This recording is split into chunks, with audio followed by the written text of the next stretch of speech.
पाकिस्तानी सैनिकों को मारने के बाद अफगानिस्तान के रक्षा मंत्रालय के प्रवक्ता ने एक ऐसा बयान दिया है जिसने पाकिस्तान में भूचाल ला दिया है। अफगानिस्तान की तरफ से बयान आया है कि पूरा का पूरा खैबर पख्तूनख्वा प्रांत अफगानिस्तान का है, पाकिस्तान का इस पर हक नहीं है। अफगानिस्तान ने पहली बार पाकिस्तान के इतने बड़े इलाके पर दावा ठोक दिया है कि जो तालिबान थे वो अटक तक पहुंच गए हैं, तो वहां तक तो नौबत आ चुकी है। ये अफगानिस्तान की स्ट्रेंथ क्या है? अफगानिस्तान की जो स्ट्रेंथ है वो उसके नॉन स्टेट एक्टर्स हैं। अफगानिस्तान की जो स्ट्रेंथ है वो उसकी ऑर्गेनाइज्ड फौज नहीं है। अफगानिस्तान की जो स्ट्रेंथ है वो विक्टिम कार्ड हो सकता है।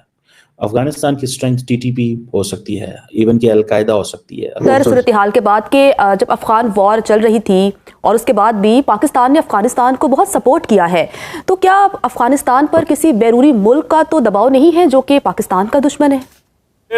इंतजामिया को सोचना चाहिए, थोड़ी शर्म करनी चाहिए। गवर्नमेंट को इंतजामिया को सोच के थोड़ी शर्म करनी चाहिए कि हम पाकिस्तान के हालात क्या कर रहे हैं और हम पाकिस्तान को लेके कहाँ पे जा रहे हैं। हम पाकिस्तान को बिल्कुल जीरो लेवल पे लेके जा रहे हैं। ठीक हो गया। और फिर बड़ी बात यह कि इस्लामी कंट्री है, वो भी एक साइड पे हम कहते हैं पूरी दुनिया के मुसलमान एक जिस्म की तरह। तालिबान की भी यहाँ पे पोस्ट है और तालिबान ने पाकिस्तान की ओर अपनी बंदूकें कर रखी। अब तालिबान ने क्या करा, तालिबान ने टीटीपी को बोला, तहरीक तालिबान पाकिस्तान, राइट, उसको बोला कि ठीक है हम अपनी पोस्टों से हट जाते हैं, तुम हमारी पोस्टों पे आ जाओ। आपका पोर्स बॉर्डर है जो 2000 किलोमीटर से जायद है। इफ्तिखार फिरदौस साहब आपको निशानदेही कर रहे थे कि बार बार उन बाड़ों को लोग उखाड़ के ले जाते हैं, वो बाढ़ में चले जाते हैं। इसलिए अगर ऑपरेशन की सूरत बनती भी है तो ये लोग अफगानिस्तान में जाके पनाह ले लेते हैं। जय हिंद दोस्तों, तो ऑफिशियली जिसका हम सबको इंतजार था कि अभी तक तो तालिबान ये बस कहती रहती थी टीटीपी के थ्रू कि भाई बलूचिस्तान हम लेके रहेंगे, लेकिन आज के दिन, आज सुबह 10 से 12 बजे ये खबर ब्रेक हुई लोकल मीडिया के द्वारा तालिबान के कि अफगान तालिबान के डिफेंस मिनिस्ट्री ने प्रेस कॉन्फ्रेंस में कहा है कि पूरा का पूरा जो खैबर पख्तूनख्वा का इलाका है वो जो है अफगान तालिबान की टेरिटरी है। उन्होंने इतिहास का रेफरेंस दिया कि कैसे जो है एक समय पे ये अफगानिस्तान की टेरिटरी हुआ करती थी, फिर पाकिस्तान ने इसको कैसे कब्जाया, और जो वहाँ की लोकल पश्तून ट्राइब है कैसे वो अफगानिस्तान के में हमेशा से रहती रही हैं, तो वो अचानक से पाकिस्तान का हिस्सा कैसे हो गया, जिनके साथ ना कल्चरल टाइज मिलते हैं। ठीक है, ये सब बाकायदा डिटेल में जो है उन्होंने बताया और सीधा सीधा दावत ठोक दिया पाकिस्तान के खैबर पख्तूनख्वा राज्य में। वहीं सोशल मीडिया के थ्रू जो अफगानिस्तान के हमारे भाई लोग हैं वो भी भारत से काफ़ी सपोर्ट मांग रहे हैं, कह रहे हैं ऐसी सिचुएशन में हमें भारत की मदद चाहिए। इंडियन अफगानी भाई ऐसे भी जो है सोशल मीडिया पे भारत और अफगानिस्तान दोनों तरफ के लोगों के साझा जो है राय सोशल मीडिया पे छाई हुई। सर, इस तमाम तर सूरत हाल के बाद के जब अफगान वॉर चल रही थी और उसके बाद भी पाकिस्तान ने अफगानिस्तान को बहुत सपोर्ट किया है, तो क्या अफगानिस्तान पर किसी बैरूनी मुल्क का तो दबाव नहीं है जो कि पाकिस्तान का दुश्मन है? देखें, हर सूरत इंडिया इज 100% इन्वॉल्व और वो प्रॉक्सी वी ऑल नो कि वो किसकी प्रॉक्सी का काम करें। दे वांट कि बलोचिस्तान में भी अमन ना हो, अफगानिस्तान में हो, पाकिस्तान दहशतगर्दी में घेरा, ताकि हम सी पैक अपना जो मंसूबा है देश से गवादर पोर्ट ऑपरेशनलाइज न करें, हम इकोनॉमिक तरक्की ना करें। उसके लिए जाहिर है कि जो टेररिज्म होता है ये अफगानिस्तान से होता है। अफगानिस्तान में जाके बैठ जाते हैं, ट्रेनिंग लेते हैं, वापस आते हैं। प्रॉब्लम ये कि इनकी अफगान तालिबान की और ख्वारिज जो फितना है इनकी भी एक आइडियोलॉजी एक ही है। नंबर 2, वहाँ पर इस वक्त आप देखें कि इनकी प्रॉपर रेट ऑफ गवर्नमेंट कायम नहीं है, लेकिन इंडियन इन्वॉल्वमेंट बहुत ज़्यादा हो चुकी है। वहाँ पर इंडियन काबुल यूनिवर्सिटी के अंदर BLA, BLF, मजीद ब्रिगेड, BNA, ख्वारिज, इंसान ग्रुप, सब की वहाँ पर ट्रेनिंग होती है, कोऑर्डिनेशन होती है, टारगेट सिलेक्शन होती है और फिर उसके बाद अफगानिस्तान में ही ट्रेनिंग कैंप बने हुए। यूनाइटेड नेशन की रिपोर्ट भी है कि काबुल के आगे अक्रॉस कंधार में जहाँ पर अलकायदा सबको ट्रेन कर रही है। मीन दिस मीन्स कि it's become an epicentre again, global terrorism का डर है। ऐसी बात है, तालिबान की भी यहाँ पे पोस्ट है और तालिबान ने पाकिस्तान की ओर अपनी बंदूकें कर रखी। अब तालिबान ने क्या करा, तालिबान ने टीटीपी को बोला, तहरीक तालिबान पाकिस्तान, राइट, उसको बोला कि ठीक है हम अपनी पोस्टों से हट जाते हैं, तुम हमारी पोस्टों पे आ जाओ। आप समझ रहे हैं? अगर हम बोलें कि अफगानिस्तान जो स्टेट है उसको अफगान तालिबान चला रहा है, तो बॉर्डर पे जो होता है वो तो डिफेंस होता है। मैं आपको टेक्निकल बात बता रहा हूं, बॉर्डर पे जो होता है दैट इज डिफेंस, राइट। और यह भी इतना एक्टिव बॉर्डर, अपने बॉर्डर की पोस्ट से हट जाना और तहरीक तालिबान पाकिस्तान को यह बोलना कि भाई आप यहां पे बैठो और आप पाकिस्तान को ठोको, यह बहुत एक बड़ा, it's a very very big step taken by Afghan Taliban. ये अफगान तालिबान कर चुका है। अच्छा जी, ये चीज हो गई। Attempt to capture Pakistani army posts, यहां पे पाकिस्तानी आर्मी पोस्ट हैं, ये परचनर और इसके एरिया के नीचे, इनको कैप्चर करने की कोशिश अभी भी, जब हम ये रिकॉर्ड कर रहे हैं दोस्तों, आज 30 तारीख है, अभी भी ये चल रहा है। यहां पे दोनों तरफ से फायरिंग चल रही है।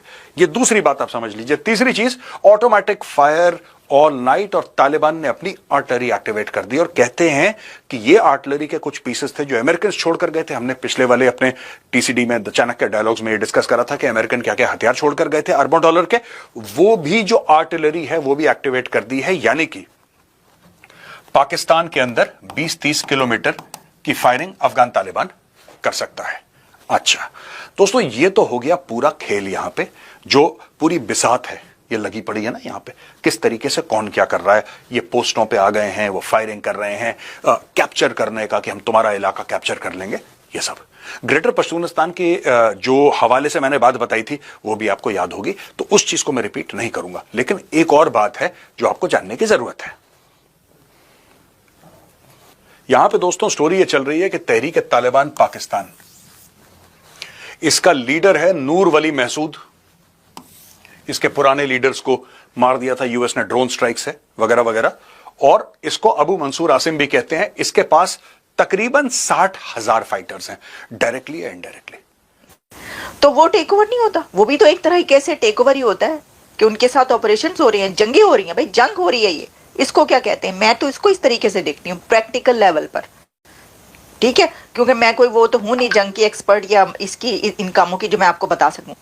तो ये चल रहा है, तो ऑब्वियसली तो दुनिया का मीडिया इसके ऊपर रिपोर्ट कर रहा है, तो इंडिया मीडिया भी रिपोर्ट करेगा, और वो जो भी वो रिपोर्ट कर रहे हैं वो भी हम आपके सामने ला रहे हैं। अच्छा, आप बताते हैं कि पाकिस्तान की तरफ से इसके ऊपर क्या कहा गया है। मैं आपके सामने ये रखती हूँ। देखिए, ये कहा गया है, जो खबर है कि ख्वारिज, अब देखिए ख्वारिज जो है ना, वो नाम दिया गया है, ये जो हमले कर रहे हैं, जो टीटीपी है ना, यानी उनको ख्वारिज कहा जा रहा है। उनको वैसे बहुत सारे नाम दिए गए। टीटीपी को जो है ये दहशतगर्दों को घर में बसाया भी जाता रहा। अच्छा, ये वही ख्वारिज है। Can you imagine? आप पॉलिसीज देखिए जरा, हमारी कितनी जबरदस्त पॉलिसीज हैं कि कभी उनको कहते हैं कि कौमी धारे में शामिल करना, कौमी धारे में शामिल किया जाता है उनको। एहसानुल्लाह एहसान फरार हो जाता है, आराम से जेल तोड़ के भाग जाता है। लोग कहते हैं भाई भगा दिया। अच्छा, फिर उसके बाद क्या होता है कि उनको लाया जाता है और कहते हैं बसाना है, और बसाया जाता है। और फिर जब वो बस जाते हैं, उसके बाद जब वो जगह जगह फटते हैं, तो फिर कहते हैं भाई ये तो ख्वारिज हो गए। तो भाई एक दफा आप तय कर लें, प्रॉब्लम पता क्या है, आप एक दफा फैसला कर लें कि वो ख्वारिज हैं या वो आपके घर में वापस उन्होंने आके बसना है। जब आप ये फैसला कर लेंगे तो फिर आप सही जंग लड़ सकेंगे। फिर आप ये फैसला हो सकेगा कि वो उन्होंने अटक तक ही पहुंचना है या आगे भी पहुंचना है, कहां तक मार्च करना है। अभी तक यही फैसला नहीं हो पा रहा, तो इसको आप एक वीकनेस कहेंगे ना। ये जो बात कही जा रही है कि जी ये क्या, ये तो आप वीक हो गए उनके सामने, क्या हो गया आपको? एनीवेज, मैं आपको बताती हूँ क्या कहा गया। ख्वारिज का अफगान तालिबान की पोस्टों का इस्तेमाल करते हुए हमला लेकिन पसपा कर दिया गया। और फिर ये कहा गया कि 20 से 25 दहशतगर्दों ने कुर्रम शुमाली वजीरिस्तान से अफगान तालिबान की चेक पोस्टों का इस्तेमाल करके दरअंदाजी की कोशिश की, यानी दाखिल होने की कोशिश की पाकिस्तान के अंदर। तमाम सिक्योरिटी फोर्सेस ने बर वक्त कार्रवाई करते हुए दरअंदाजी की कोशिश को नाकाम बना दिया। देखिए, अब इस तरह की वो ठीक है कि जवाब दिया गया, पूरी रात फायरिंग होती रही, पूरी रात ये जंग जारी रही है। तो बर वक्त कार्रवाई करते हुए तो ये होता है कि जी बस थोड़ी देर 1-2 घंटे के अंदर खत्म, ऐसा तो नहीं हुआ ना। और तालिबान वो चीज़ तो नहीं, और फिर टीटीपी के साथ सपोर्ट हो अफगान तालिबान की, अफगान गवर्नमेंट की, तो ये बस बर वक्त कार्रवाई 1-2 घंटे के अंदर तो खत्म नहीं होगी ना भाई, ये तो नहीं हो सकता। तो बात तो ये कि कई घंटों तक ये रही है, जंग जारी रही और उन्होंने, अफगानिस्तान ने बदला ले लिया। वो ये कह रहे हैं कि इन्होंने एयर स्ट्राइक्स की थी, हमने बदला ले लिया। अगर वो ये भी कह रहे हो ना सिर्फ, तो भी ठीक है कि भाई ठीक है आपने बदला ले लिया, खत्म हो गई बात, चलें। मसला ये कि ये बात यहाँ पे नहीं रुकनी, ये बात अब देखिए ना, दोनों एक तरफ आप कहते हैं, मुझे समझ में नहीं आती, एक तरफ कहा जाता है कि जी ये मुस्लिम उम्मा है, बरादराना ताल्लुकात। अभी देखिएगा ये अब थोड़ी सी झड़पें रुकेंगी तो फिर ये कहा जाएगा, पॉलिटिशियंस ये कह रहे होंगे, गवर्नमेंट ये कह रही होगी पाकिस्तान की बरादराना ताल्लुकात है हमारे इनसे। ना सिर्फ मतलब जो भी आएंगे प्रेस कॉन्फ्रेंस करने के लिए, हुकूमत की तरफ से या इस्टेब्लिशमेंट की, तो कहेंगे बरादराना ताल्लुकात है। ये कैसे बरादराना ताल्लुकात है आपके, कि आपके बरादराना ताल्लुकात कहने के 2 दिन के बाद हमला हो जाता है? मेरे समझ से बाहर बात है। इसका मतलब है कि जो फॉरेन पॉलिसी है, और खासतौर पर जो इन कंट्रीज के साथ एक पीस नहीं हो, देखें ना आप इंडिया की मिसाल लें, भारत नहीं कभी ये कहता कि बरादराना ताल्लुकात है, अगर उसके ताल्लुकात सही नहीं होते तो कहता नहीं है सही।